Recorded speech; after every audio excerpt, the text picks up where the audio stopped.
Aming Panginoong Diyos, salamat po sa patuloy niyong pagmamahal sa bansang Pilipinas. Dalangin namin ang tunay na kalayaan, kapayapaan at kasagalaang galing lamang sa inyong mga kamay.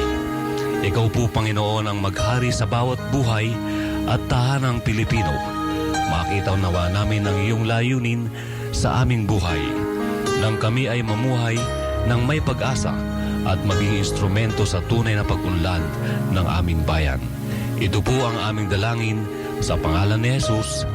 Amen.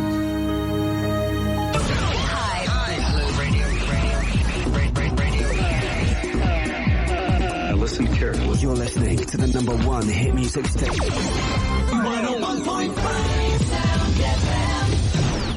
Vanguard Radio Network, now in its 65th year, is the founding member of the Kapisanan ng mga broadcaster ng Pilipinas.